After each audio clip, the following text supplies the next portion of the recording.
single poem, or they're called Kentos. See, in the Divine Comedy, so it clarifies references that are made throughout. So anyway, I wanted to show you guys that. And we'll get started with the facts.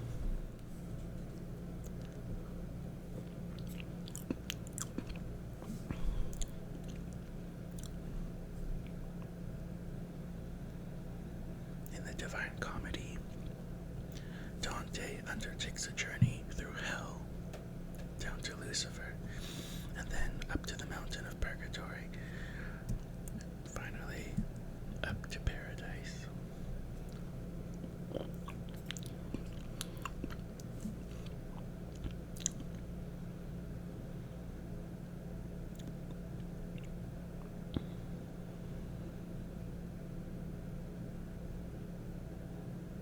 The structure of the Divine Comedy. There are 3 canticles, 100 cantos. So the 3 canticles are the subdivisions of the Divine Comedy, which are Inferno, Purgatorio, and Paradiso.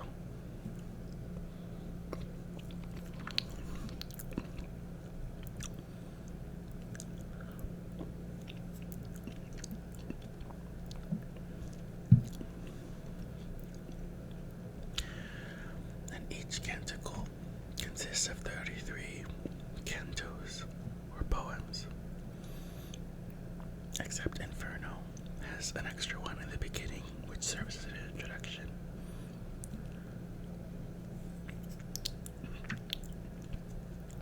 So all those added up makes 100 cantos.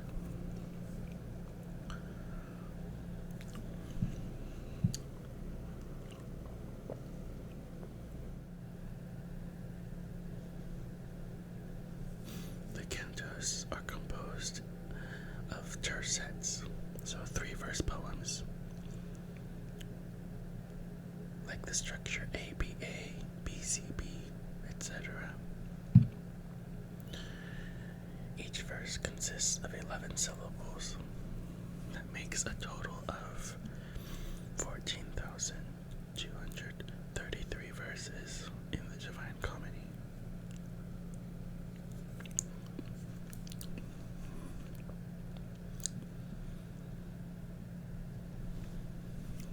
Number 3 is a recurring number in the Divine Comedy. For instance, the 3 canticles, 33 cantos per canticle, the 9 circles of hell, etc. And that's to represent the Holy Trinity.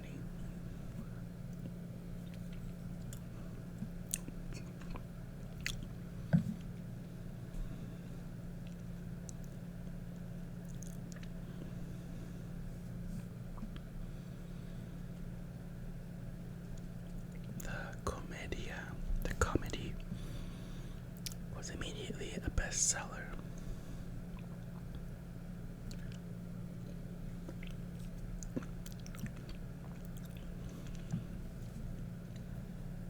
It was very popular for its time. The word divine was added later. Initially, Dante simply called his work the Commedia, or comedy, and that serves to indicate that it was not written in courtly language and that it had a happy ending.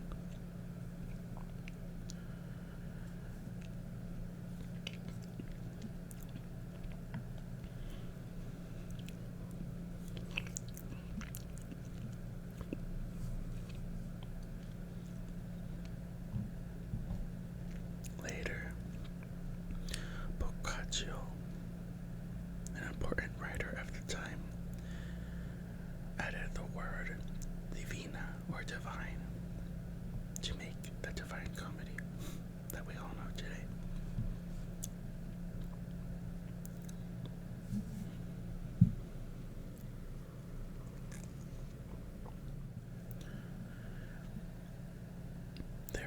almost 900 characters in the entire Divine Comedy that Dante comes across in his journey.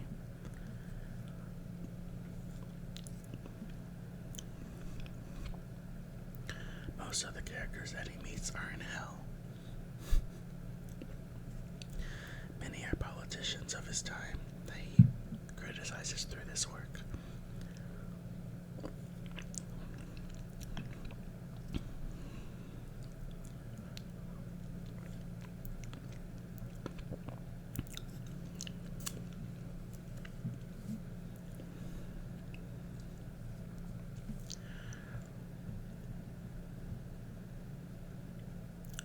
The opening lines of the Divine Comedy are very popular, and every Italian knows them. And here it says them in Italian, but also in English, so I'm going to say the English lines. The opening lines of the Divine Comedy are, midway upon the journey of our life, I found myself within a forest dark, for the straightforward pathway had been lost.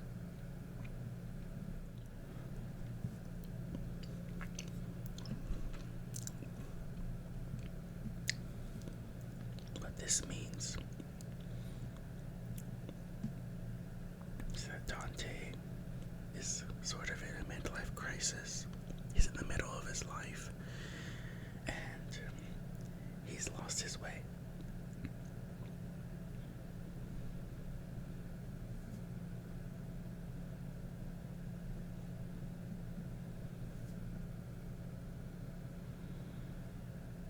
Immediately in the second poem, or I think it's the first one, Dante encounters three animals.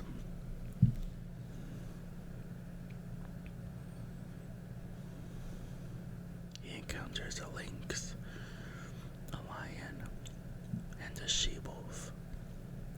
The lynx represents lust, the lion represents pride, and the she-wolf represents greed.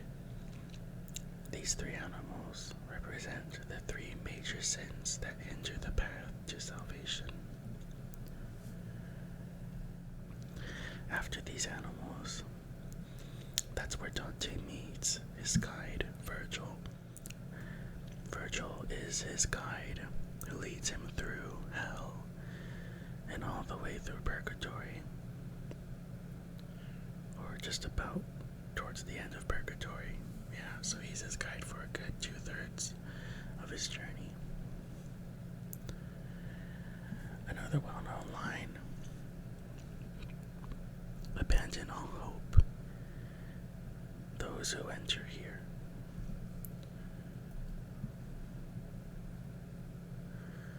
It's the sign above the entrance to hell in the Divine Comedy, and has been used over and over again in horror films and whatnot.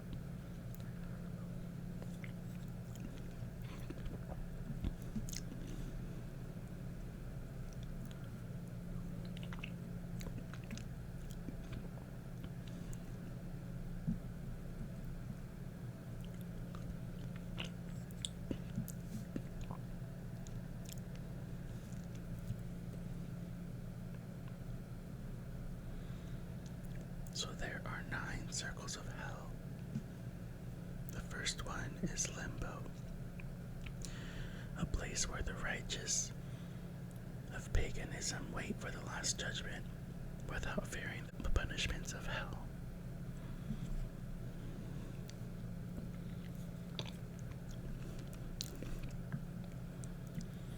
The next circle is the sinners of lust, where they're thrown about and thrashed by terrible hurricanes. The third circle is the sinners of gluttony. In this circle, they're showered by cold rain as they drag themselves through mud and excrement.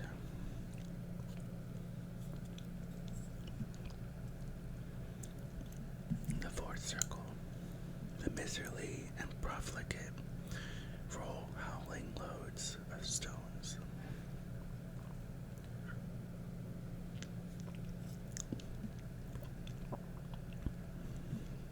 circle is formed by the Stygian swamp, in whose fetid waters the wrathful tear each other apart.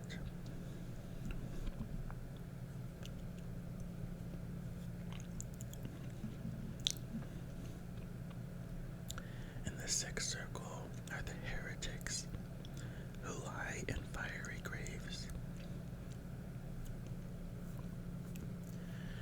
The seventh circle is the circle of violence, and this one is subdivided into various kinds of violence. The eighth circle are different kinds of deceivers, and the ninth circle are various kinds of traitors. At the very bottom of hell are the three greatest traitors and sinners, Judas, Brutus, and Cassius, who are eternally mangled in one of the three mouths of Lucifer.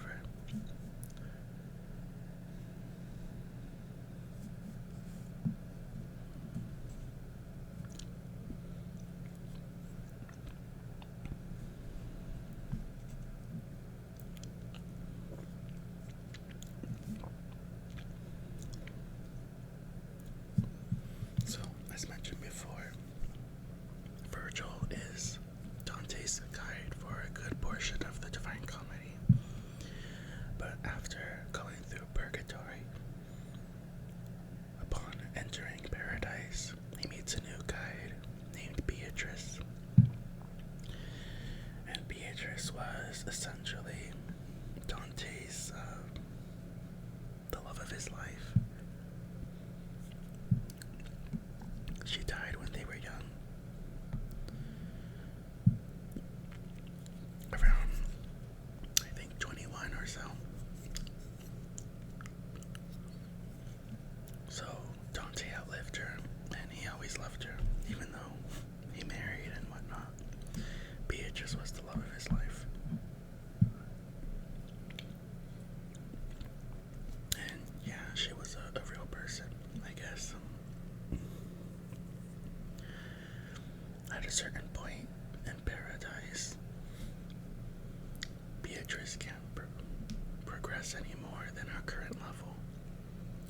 So then Dante meets a new guide, Saint Bernard, and he guides him all the way up to the top, where Dante eventually meets God. And the last fact here, and one of the most fascinating to me personally, is that every single canticle in the Divine Comedy ends with the word stars.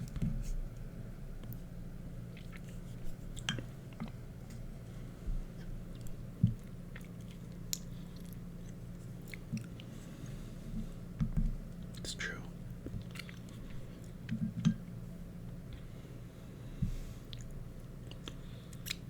And because I have a copy, I can show you guys. I mean, this is a translation, but I do believe they worked it so that every canticle still ends with stars. That is a portrait of Dante Alighieri. It's the author of the Divine Comedy. He looks very grumpy. Let's see. Yeah, okay. So let's go to 186 first.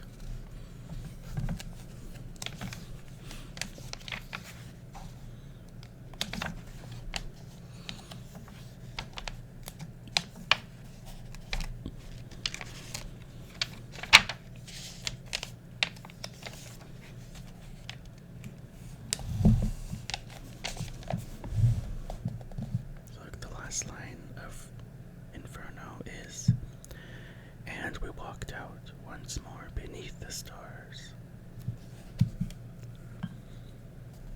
I remember reading that part the first time. It comes as such a relief after all this madness of Inferno.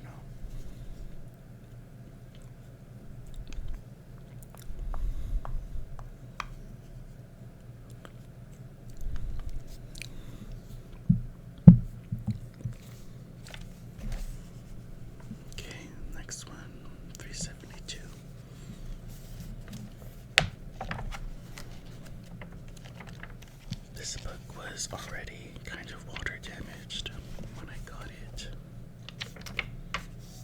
But I don't mind, I think it makes a really good sound. And here is the last part of Purgatorio. I came back from those holiest waters new, remade, reborn, like a sun-wakened tree that spreads new foliage to the spring dew in sweetest freshness, healed of winter scars, perfect, pure, and ready for the stars. Isn't that so nice? And then finally, the last part of Paradiso.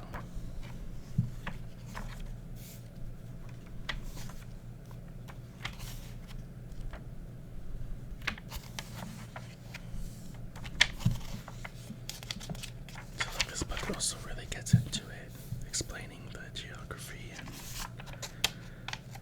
cosmography, because it's important to know as you read the Divine Comedy that at that time people thought that the Earth was the center of the solar system, and they followed the Greek model of astronomy at this time. Anyway, this is the last line of the Divine Comedy in Paradise. Here my powers rest from their high fantasy, but already I could feel my being turned. Instinct and intellect balanced equally, as in a wheel whose motion nothing jars. By the love that moves the sun and the other stars, referring to the love of God.